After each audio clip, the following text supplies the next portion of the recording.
4:03 a.m. My phone lights up the darkness like a neon sign screaming trouble. The message from my wife Samantha reads, "Something came up at work. Don't wait up. I'll explain everything tomorrow." I stare at those words, feeling something cold settle in my chest. 22 years of marriage teaches you to read between the lines. Something came up at an architectural firm at 4 in the morning? Right. My fingers move across the screen before my brain catches up. Stay with him. You're single now. I hit send and immediately start changing our bank passwords. The irony isn't lost on me. Here I am, Jack Morrison, a 45-year-old contractor who fixes other people's broken homes while mine crumbles around me.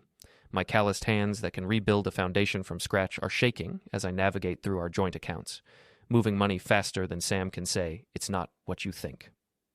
20 minutes later, the doorbell rings like an alarm clock from hell. Then comes the pounding, desperate, panicked fists against wood I installed myself 3 summers ago. Through the peephole, I see Samantha's mascara-streaked face, her usually perfect blonde hair wild and disheveled.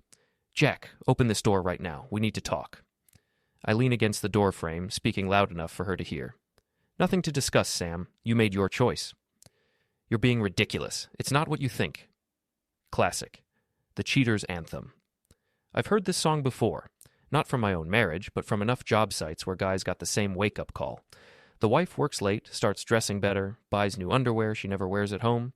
The signs were all there, scattered around our house like blueprints I was too stupid to read.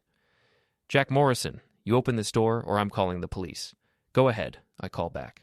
"Tell them your husband locked you out after you spent the night with another man. I'm sure that he'll be very sympathetic." The pounding stops.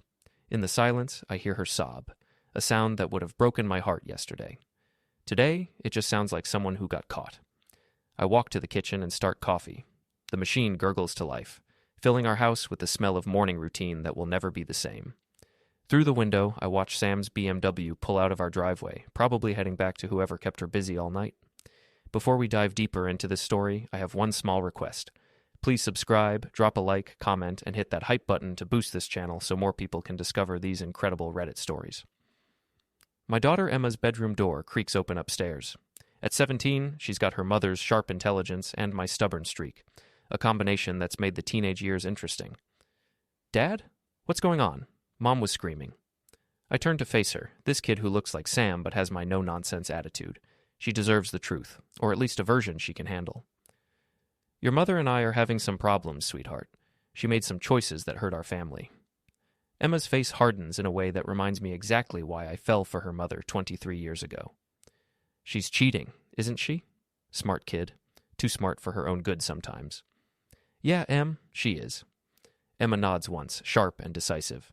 "Good. I was wondering when you'd figure it out." That stops me cold. "What do you mean?" "Dad, she's been acting weird for months. New clothes, working late, always on her phone. I'm 17, not 7. I know what cheating looks like." I stare at my daughter, realizing that while I was busy fixing everyone else's problems, my own family was falling apart in plain sight. Emma saw it. Hell, probably half the neighborhood saw it. I was the only one living in denial. "So what happens now?" Emma asks, settling into the kitchen chair across from me. "Now? Now your old man stops being the nice guy." The coffee finishes brewing with a final gurgle. I pour 2 cups, sliding one across the table to Emma. She wraps her hands around the mug like it's an anchor. "You know, Em, I've spent 22 years being the understanding husband, working extra hours to pay for Sam's architectural degree, supporting her career moves, keeping my mouth shut when she criticized everything from my work clothes to my friends, being grateful she married a blue-collar guy like me." Emma sips her coffee, watching me with eyes that are older than 17. "But here's the thing about being underestimated. People forget you know how to fight." My phone buzzes. Another text from Sam. "Jack, please, let me explain. This is all a misunderstanding." I show Emma the screen. She rolls her eyes. "Are you going to answer?" "Oh, I'm going to answer. Just not the way she expects." I type back. "No misunderstanding. You chose him. Now live with it. Don't come home today or tomorrow. Or ever." Send. Emma grins. The first real smile I've seen from her in months. "Dad, you might actually be more interesting than I thought." "Sweetheart, you haven't seen anything yet." The morning sun creeps through our kitchen windows, lighting up a house that suddenly feels different. Smaller. like it's been holding its breath for months and can finally exhale. I've built houses from the ground up. I know how to tear things down, too. And if Sam wants to play games, she's about to learn that her boring contractor husband has been paying attention to more than just blueprints.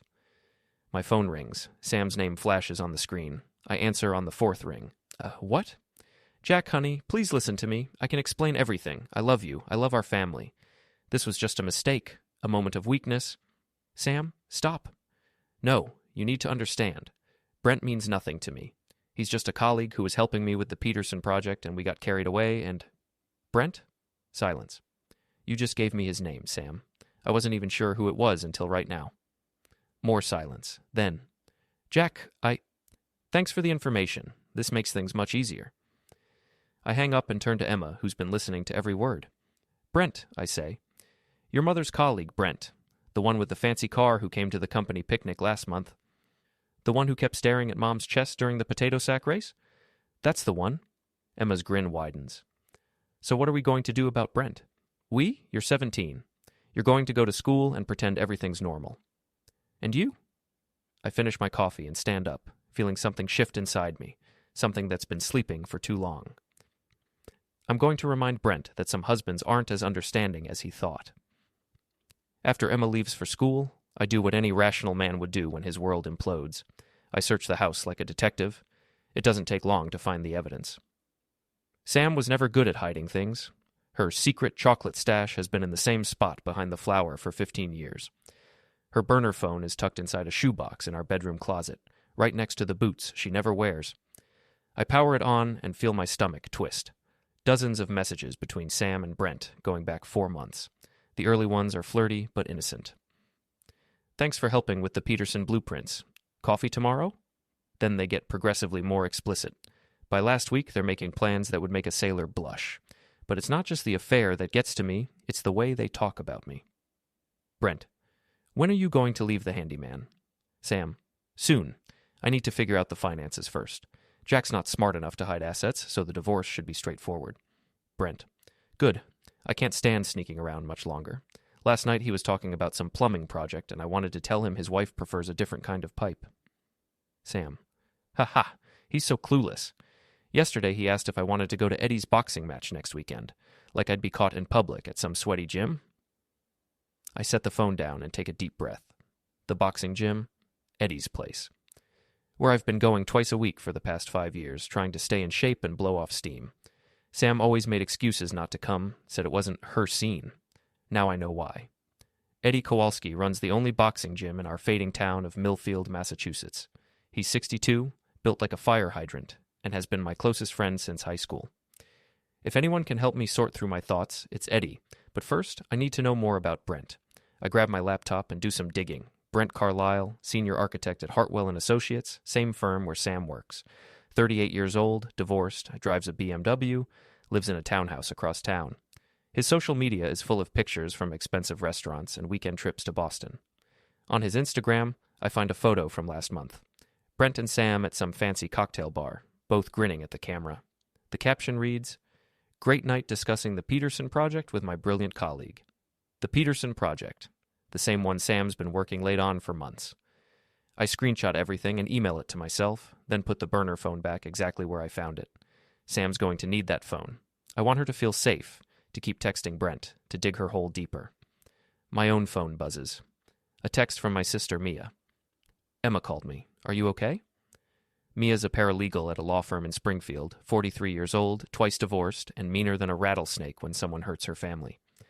If Emma called her, that means my daughter is more worried than she let on. I text back, I'm fine, just need some advice later. Call me tonight. I'll help you bury her. That's my sister, always ready for war. I spend the rest of the morning making lists. Joint assets, shared accounts, property we own together. The house is in both our names, but I've done most of the renovation work myself. The savings account has money from both our jobs, but I've been contributing more because contractors make decent money in a town where everyone's house is falling apart. Sam makes good money too, but she spends it faster than she earns it. Designer clothes, expensive lunches, that BMW she insisted on leasing. She's always been concerned about appearances, about what people think. In a town like Millfield, image matters. Everyone knows everyone, and gossip spreads faster than a grease fire. That gives me an idea. I grab my jacket and head to Murphy's Diner, the unofficial information hub of Millfield. If you want to know who's cheating on who's behind on their mortgage, or which teenager got arrested last weekend, Murphy's is where the news breaks. The lunch crowd is already gathering when I walk in. Construction workers, retirees, a few women from the real estate office down the street. I recognize most of them. This is a small town where everyone knows your business, whether you want them to or not. "Jack Morrison," Murphy himself calls out from behind the counter. "Haven't seen you in a while. The usual?" "Just coffee today, Murph." I slide into a booth near the back, where I can hear the conversations around me. It doesn't take long before someone mentions Sam. "Saw Samantha Morrison at the Riverside Hotel last week," says Mrs. Patterson from the hardware store. "Fancy place for a Tuesday lunch." "She's been dressing different lately," adds Janet from the post office. "New hairstyle, expensive clothes, good for her." I sip my coffee and listen, learning that my wife's affair is already town gossip. People have noticed her changes, her absences, her new habits. They just haven't connected the dots yet. But they will. My phone rings. Sam again. "What do you want?" I answer. "Jack, I'm coming home tonight. We need to talk about this like adults." "No, you're not. It's my house too. Was. Past tense. You made your choice last night. You can't just kick me out of my own home. Watch me." I hang up and immediately call a locksmith. Then I call my lawyer. Well, the lawyer who handled our house purchase 5 years ago. Then I call Mia. "I need that advice now," I tell her.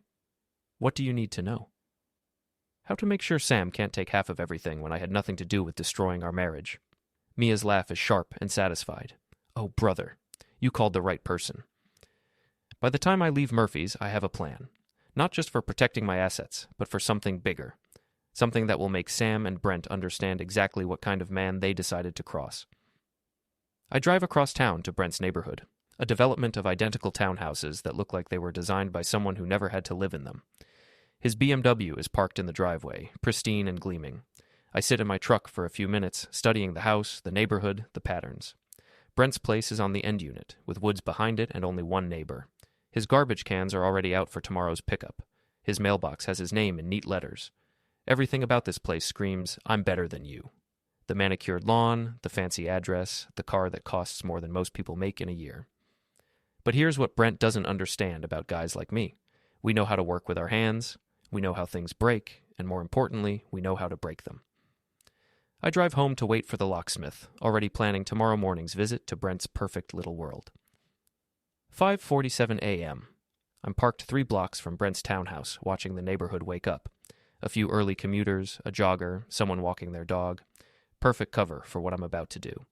I've been awake since 4, planning every detail. The beauty of being a contractor is that you learn to think like a criminal. How to get in and out of places quickly, how to cause maximum damage with minimal evidence, how to make problems that take expensive professionals to fix. Brent's BMW sits in his driveway like a monument to his success. Midnight blue, leather interior, probably worth more than I make in 6 months. Sam always made comments about my truck.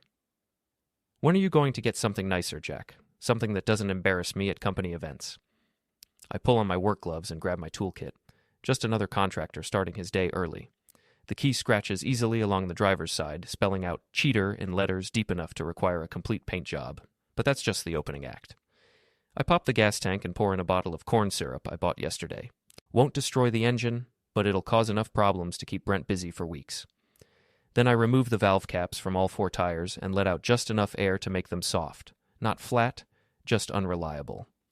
For the finale, I leave a note under his windshield wiper. "Congratulations on your new relationship. She's single now, so are you. Enjoy explaining this to your insurance company." The handyman. The whole operation takes less than 10 minutes. I'm back in my truck and driving away when I see movement in an upstairs window of the neighboring townhouse. Someone was watching. My phone buzzes as I'm pulling into my driveway. Unknown number. "Mr. Morrison? This is Jenna Walsh, Samantha's friend from work. I think we need to talk." Jenna. Sam's work friend, the one who's always whispering in her ear at company parties. Blonde, sharp-dressed, the kind of woman who smiles while she stabs you in the back. "About what?" "About what I saw you doing this morning, at Brent's house." My stomach tightens, but I keep my voice steady. "I don't know what you're talking about." Security camera footage says otherwise. Meet me at Riverside Cafe in an hour, or I call the police. She hangs up before I can respond. Riverside Cafe is where the town's gossips gather to destroy reputations over overpriced coffee. If Jenna wanted to blackmail me quietly, she'd pick somewhere private. Choosing Riverside means she wants an audience. I arrive 10 minutes early and grab a corner table where I can watch the door. Jenna walks in exactly on time, wearing a business suit that probably costs more than my monthly mortgage payment. She orders something complicated with extra foam and sits across from me like she's conducting a job interview. "Jack Morrison," she says, stirring her coffee slowly. "The devoted husband, the hard worker, the man who never complains when his wife works late or travels for business." "Get to the point, Jenna." "The point is that your wife has been confiding in me for months about how unhappy she is, how she feels trapped in a marriage with someone who doesn't understand her ambitions. And you encouraged her to cheat?" Jenna shrugs. "I encouraged her to find happiness. If that happened to be with Brent, well, these things happen." "So you knew?" "Of course I knew. I helped plan their dates, made excuses when Sam needed alibis. Someone had to look out for her interests." The casual way she admits it makes my hands clench under the table. This woman helped destroy my marriage, and she's sitting here acting like she did Sam a favor. "What do you want, Jenna?" "I want you to be reasonable. Sam's going to file for divorce, and it's going to be messy. But if you cooperate, make it easy for her. I might forget what I saw this morning." "And if I don't cooperate?" "Then I share the security footage with the police. Vandalism, property destruction, harassment. You'll be lucky to avoid jail time." I lean back in my chair, studying her face. Jenna thinks she holds all the cards. She thinks I'm just some dumb contractor who can be intimidated by threats. "Can I see this footage?" She pulls out her phone and shows me a grainy video of someone in dark clothes working on a car. The image is too distant and blurry to make out details, but it's clearly someone vandalizing Brent's BMW. "Interesting," I say. "But I don't see how this proves anything. Could be anyone." "It's you, Jack. We both know it." "Prove it. Show it to a judge.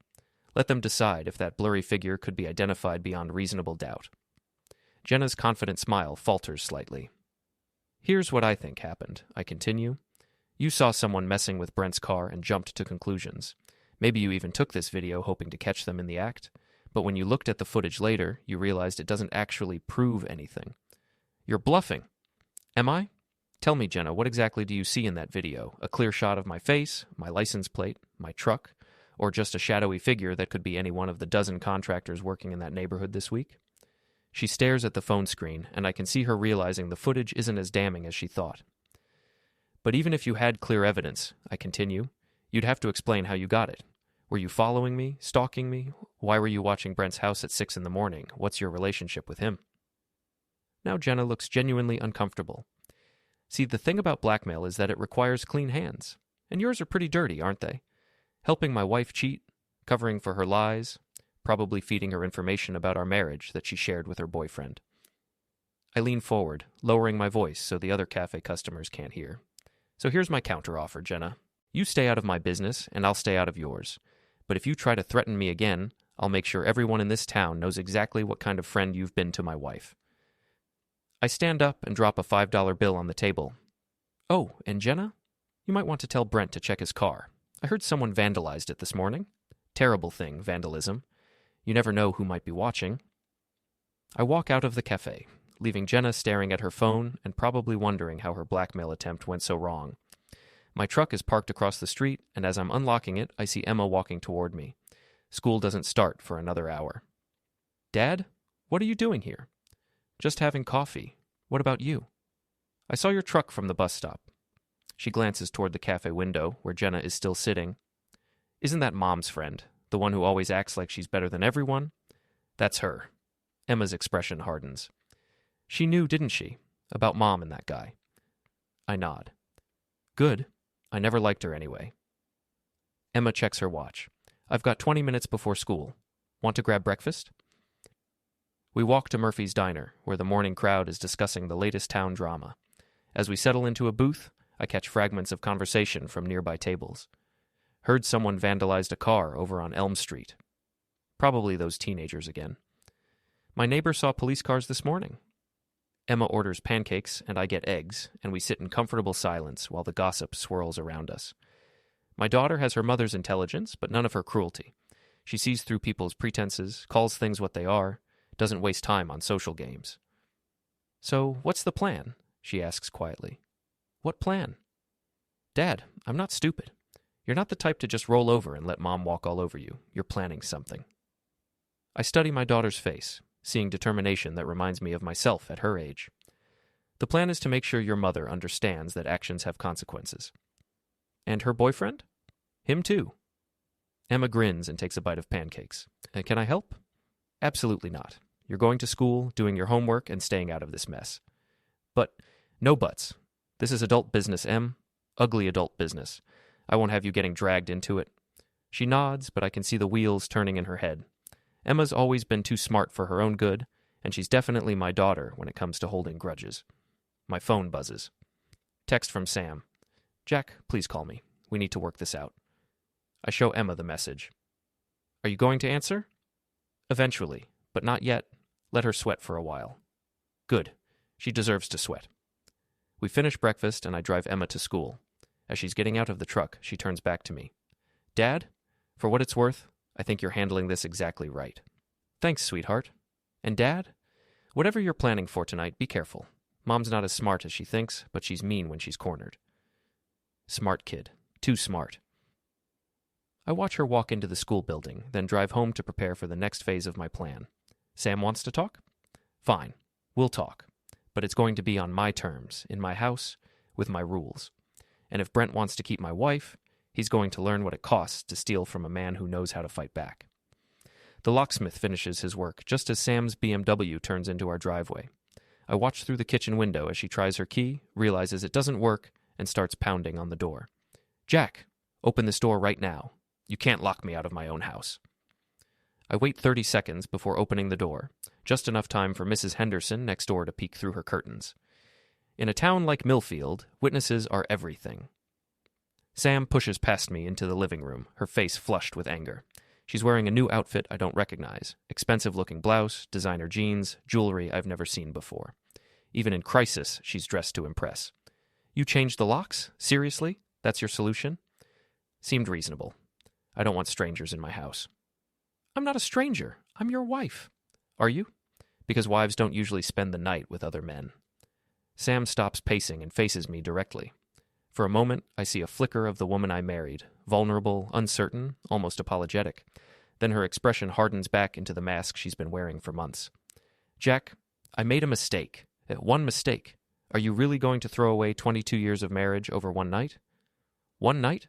Sam, I found your phone. I read the messages. This has been going on for months. Her face goes pale. You went through my private messages? Your private messages? In our house? On a phone you hid from your husband? Yeah, I went through them. And you know what I learned? I pull out my own phone and start reading from the screenshots I took. Jack's not smart enough to hide assets. That was you, talking to Brent about our divorce? The handyman. That's what you call me when you're planning to leave me for another man. He's so clueless. Your exact words when Brent was making jokes about our marriage. Sam's hands shake as she reaches for the phone, trying to see the screen. Where did you get those? That's not... You're taking them out of context. Context? What context makes it okay to mock your husband with your boyfriend? What context makes it okay to plan our divorce while you're still sleeping in our bed? I never meant for you to see those messages. They don't represent how I really feel. No, Sam. They represent exactly how you feel. The only difference is now I know it too. She sinks into the couch we bought together 5 years ago, the one she insisted on, even though it cost more than my truck. Her perfect composure finally cracks, and I see tears starting to form. Jack, please, I know I messed up. I know I hurt you, but we can fix this. We can go to counseling, work through our problems, start over. Start over? With what foundation? You've been lying to me for months, planning to leave me, laughing about me with another man. What exactly would we be starting over with? With love, with history, with our family. Love? I sit down across from her, close enough to see the makeup she's wearing. More than usual, applied with extra care. Sam, when's the last time you told me you loved me, and meant it? She opens her mouth, then closes it again. When's the last time we had a real conversation about something other than bills or Emma's school or your work problems? More silence. When's the last time you seemed happy to see me come home? That's not fair, Jack. Marriage isn't all romance and excitement. We're adults with responsibilities. You're right. Marriage is work. It's choosing your partner every day, even when it's hard. It's being honest when you're unhappy instead of finding someone else to make you feel better. Sam wipes her eyes, smearing her mascara. So what are you saying? You want a divorce? I'm saying you already made that choice.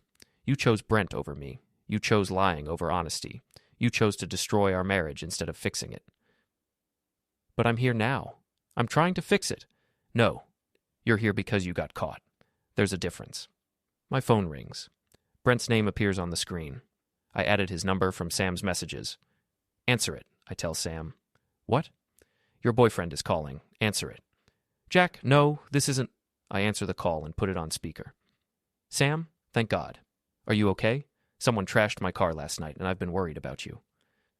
Sam stares at the phone in horror. This is Jack, Brent, Sam's husband. We need to talk. Long pause. Then, this is awkward. Awkward? That's what you call sleeping with another man's wife? Look, Jack, I know this is complicated, but Sam and I, we care about each other. We didn't mean for it to happen this way. How did you mean for it to happen? Were you planning to ask my permission first? That's not what I meant. I meant we didn't want anyone to get hurt. But someone did get hurt, Brent. My marriage got hurt. My family got hurt. My trust got hurt. And now you're going to get hurt too. Are you threatening me? I'm promising you. Stay away from my wife, stay away from my family, and stay away from me. Or you'll discover that some husbands aren't as understanding as you thought. I hang up and look at Sam, who's staring at me like she's never seen me before. You can't intimidate him, Jack. This isn't some construction site where you can bully people. Can I? Seems to be working so far. What did you do to his car? Nothing he didn't deserve. Sam stands up, her vulnerability replaced by anger. You're acting like a child, like some jealous teenager who can't handle rejection. Rejection? Is that what you call 22 years of marriage? Rejection? I call it settling. I call it wasting the best years of my life with someone who doesn't understand me, doesn't support my dreams, doesn't even try to be the man I need. And there it is, the truth she's been hiding behind her excuses and apologies. What kind of man do you need, Sam? Someone who makes more money, someone who drives a fancier car, someone who can take you to expensive restaurants and make you feel important, someone who sees me as more than just a wife and mother, someone who appreciates my intelligence, my ambitions, my potential. I put you through architecture school, Sam. I worked double shifts so you could chase your dreams. I supported every career move, every promotion, every late night at the office. How is that not supporting your ambitions? That's different. That's what husbands do. And what do wives do? Cheat when they get bored? Mock their husbands with their boyfriends? Plan divorces behind their backs? Sam's face flushes red. You don't understand what it's like being married to someone who's content with mediocrity. Someone who's happy fixing other people's problems instead of improving his own life. Mediocrity? I own my own business, Sam. I employ 6 people. I've built half the houses in this town from the ground up. What exactly is mediocre about that? It's not about the work. It's about the ambition. Brent has plans, goals, a vision for the future. You're content to stay in this fading town forever, fixing the same rundown houses, drinking beer with the same narrow-minded friends. And Brent's vision for the future includes stealing other men's wives? It includes building something bigger than this. She gestures around our living room like it's a prison cell. Something meaningful, something that matters. This house matters, Sam. This marriage mattered. Our daughter matters. But apparently none of that's enough for you. No, it's not enough, and I'm not going to apologize for wanting more. I stand up and walk to the front door, opening it wide. Then go get more. But you're not doing it from my house with my money while pretending to be my wife. Jack, wait. No more waiting. No more talking. No more chances. You made your choice, Sam. Now live with it. She stares at me for a long moment, and I can see her calculating, wondering if I'm bluffing, if she can manipulate me back into the marriage, if she can have both her secure home and her exciting affair. If I leave now, I'm not coming back, she says. Good. Don't. I mean it, Jack. This is your last chance to save our marriage. My last chance? Sam, I've been trying to save our marriage for months while you were planning to destroy it. I'm done trying. She walks toward the door, then turns back one more time. You'll regret this. When you're sitting alone in this house, in this pathetic town, with nothing but your pride to keep you warm, you'll regret letting me go. Maybe. But I'll never regret finding out who you really are. Sam walks out of our house and out of our marriage, her heels clicking on the walkway I built with my own hands. I watch her drive away, probably heading back to Brent's place to plan their new life together. My phone buzzes. Text from Emma. How did it go? I text back. It's over. She's gone. Good. Are you okay? I look around our empty house, feeling something I haven't felt in months. Relief. Yeah, Em, I think I'm going to be fine. 3 days pass in strange quiet. No Sam rushing around getting ready for work. No arguments about money or Emma's curfew. No tension crackling through the house like a live wire. Just me, Emma, and the space to breathe. I'm installing new kitchen cabinets, something I've been promising to do for 2 years, when Emma comes home from school with news. Dad, you need to see this. She hands me her phone, showing a social media post from someone at her school. It's a picture of Sam and Brent at some upscale restaurant in Springfield, both dressed up and smiling at the camera. The caption reads, When you know, you know. New beginnings, dear true love. She posted this? Brent did, 3 hours ago. It already has 50 likes. I study the photo. Sam's wearing the diamond earrings I bought her for our 20th anniversary, the ones she claimed were too fancy for everyday wear. Brent's got his arm around her like he's claiming territory. There's more, Emma says, scrolling down. Look at the comments. The responses are a mix of congratulations and confusion. People who know Sam is married, asking awkward questions. People who don't know, gushing about the cute couple. And then, buried in the middle, a comment from Jenna. So happy for you both. You deserve this happiness. Classy, I mutter.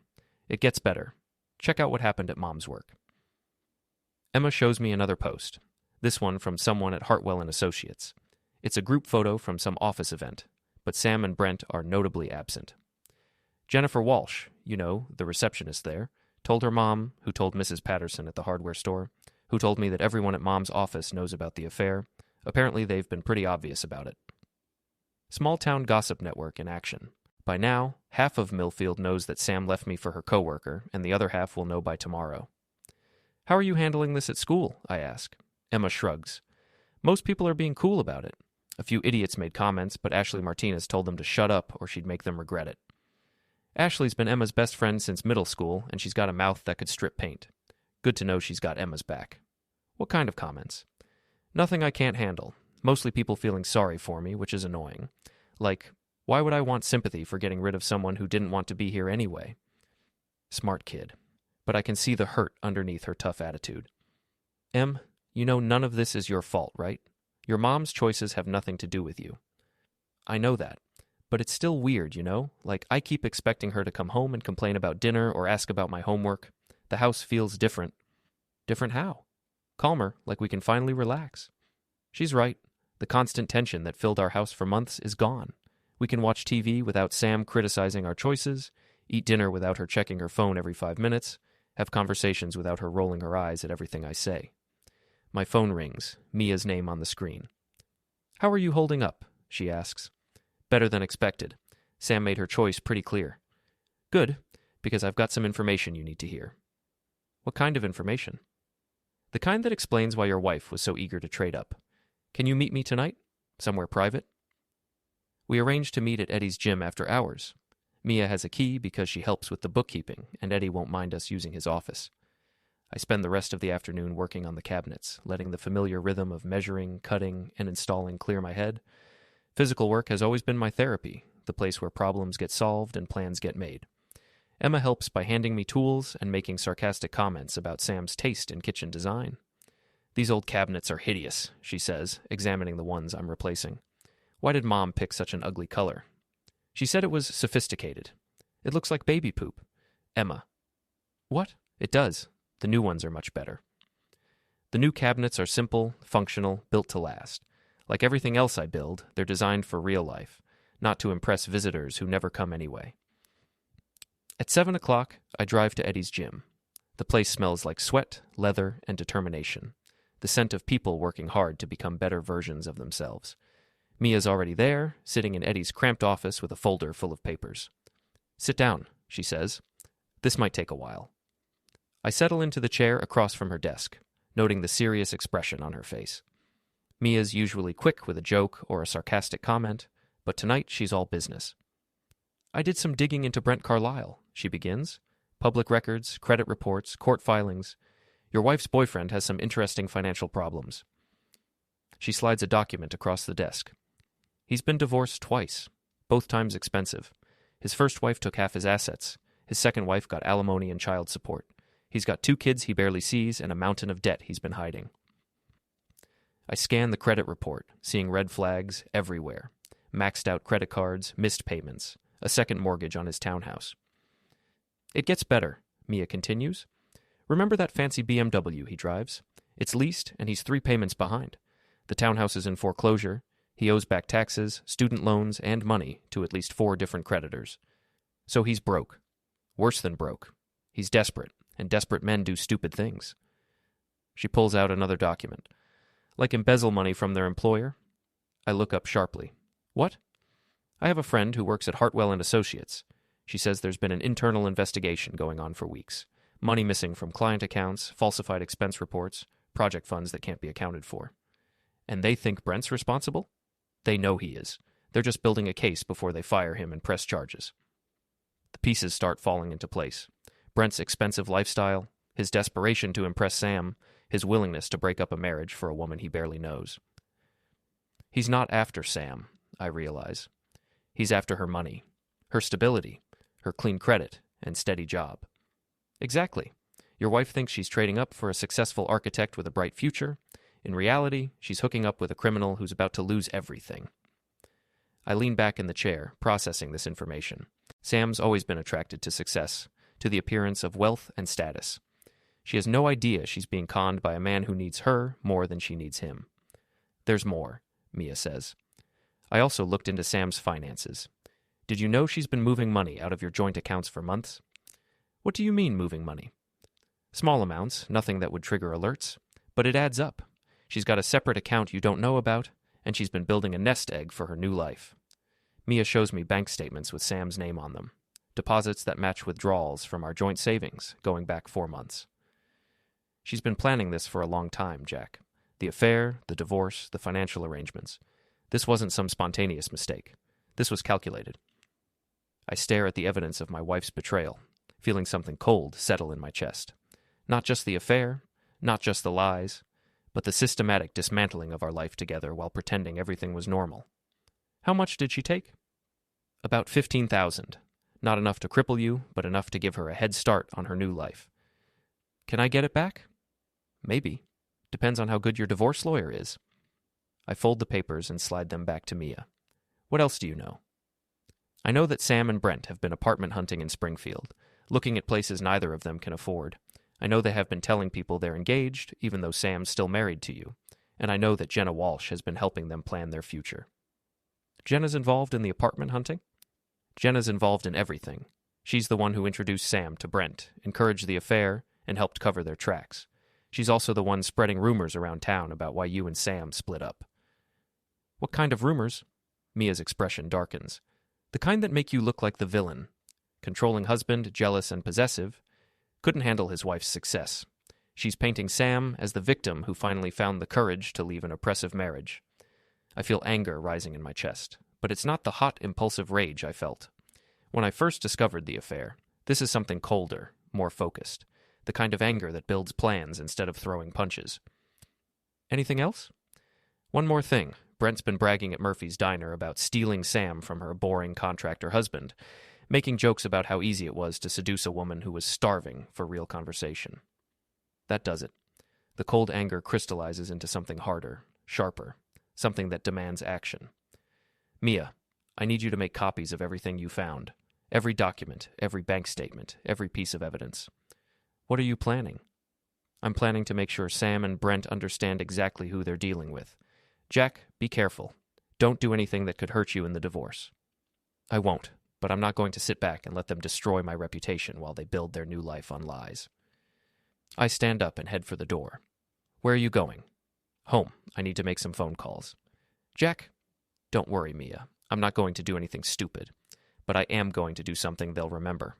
I drive home through the quiet streets of Millfield, past houses I've worked on, businesses I've supported, neighbors who've known me for decades. This is my town, my community, my life. Sam can run off with her boyfriend and start over somewhere else, but she's not going to destroy my reputation on her way out. Emma's doing homework at the kitchen table when I get home. How was Aunt Mia? Informative, very informative. Good informative or bad informative? Both, but mostly good. Emma studies my face. You look different. Calmer. I feel calmer. I finally understand what I'm dealing with. And what are you going to do about it? I sit down across from her, looking at this daughter who's been more mature about her mother's betrayal than Sam has been about her own marriage. I'm going to make sure the truth comes out. All of it. Emma grins. Can I help now? Maybe. But first, I need to make some calls. I spend the next 2 hours on the phone with people I've known for years. Contractors, business owners, neighbors, friends. Not spreading gossip, just sharing information. Letting people know that if they hear stories about my marriage, they might want to consider the source. By the time I hang up from the last call, word is already spreading through Millfield's network. The real story of Sam's affair, Brent's financial problems, and Jenna's role in covering it all up. In a small town, the truth travels fast.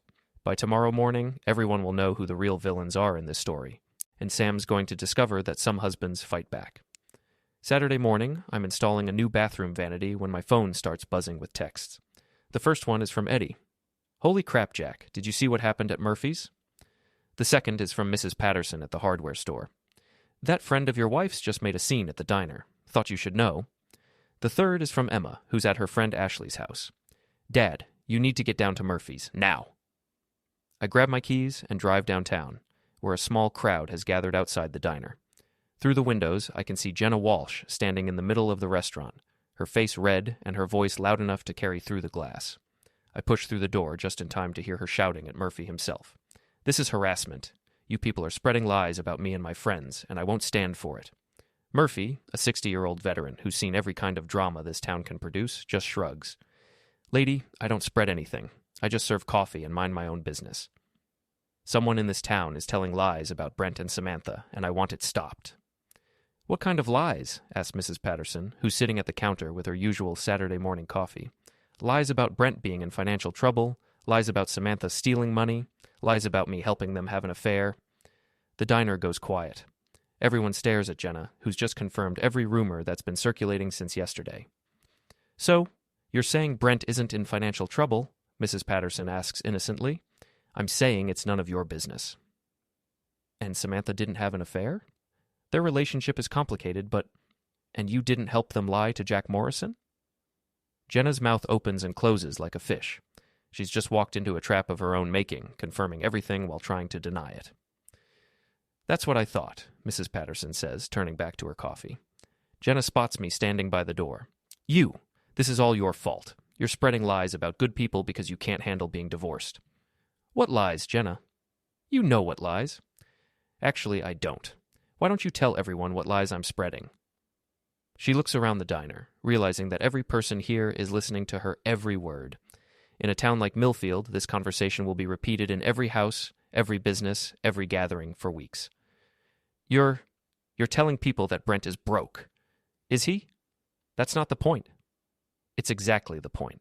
Either he's broke or he isn't. Which is it? Jenna's face gets redder. His financial situation is private. But not private enough to keep him from bragging about stealing my wife, right? Not private enough to keep him from making jokes about our marriage at this very diner? Murmurs around the restaurant. People nodding, remembering Brent's boastful comments from the past few weeks.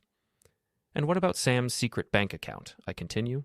The one where she's been hiding money from our joint accounts for months? Is that a lie too? Samantha has every right to protect herself financially. From what?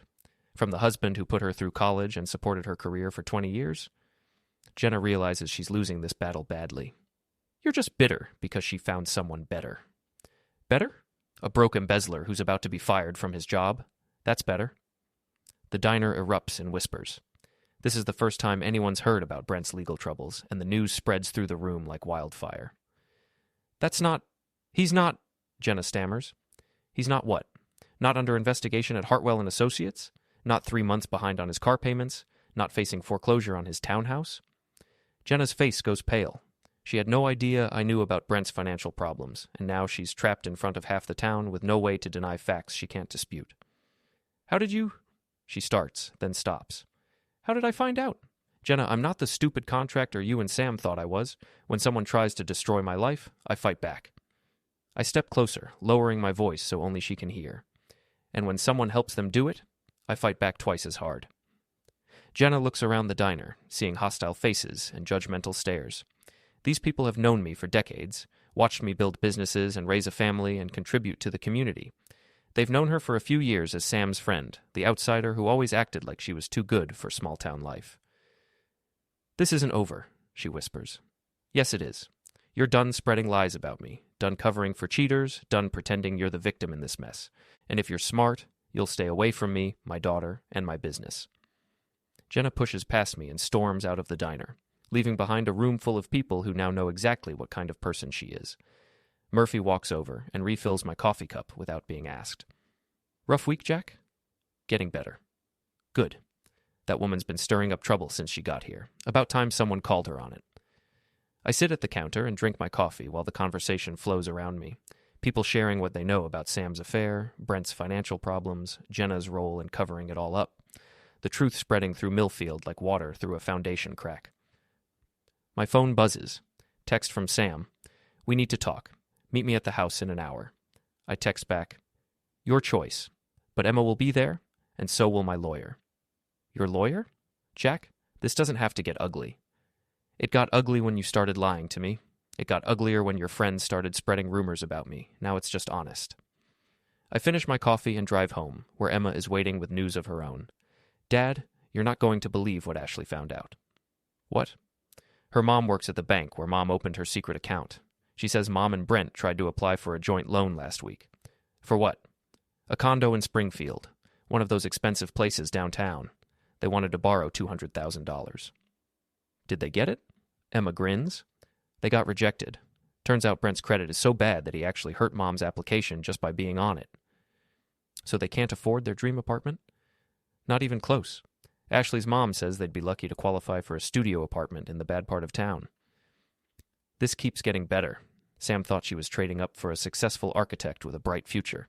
Instead, she's tied herself to a sinking ship that's dragging her down with it. "There's more," Emma continues. "Ashley also heard that Hartwell and Associates is going to fire Brent on Monday. Something about missing money and falsified expense reports." "How does Ashley know all this?" "Her mom dates a guy who works in their accounting department. He says they've been building a case against Brent for weeks, and now they have enough evidence to prosecute. So Brent's about to lose his job, his car, his house, and possibly his freedom. And Sam's about to discover that her knight in shining armor is actually a criminal in aluminum foil. When is Mom supposed to get here?"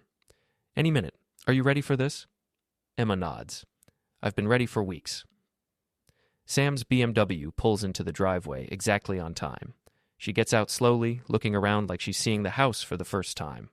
Through the window, I watch her take a deep breath before walking to the front door. I let her knock 3 times before opening it. "Hello, Sam." She looks tired, older somehow.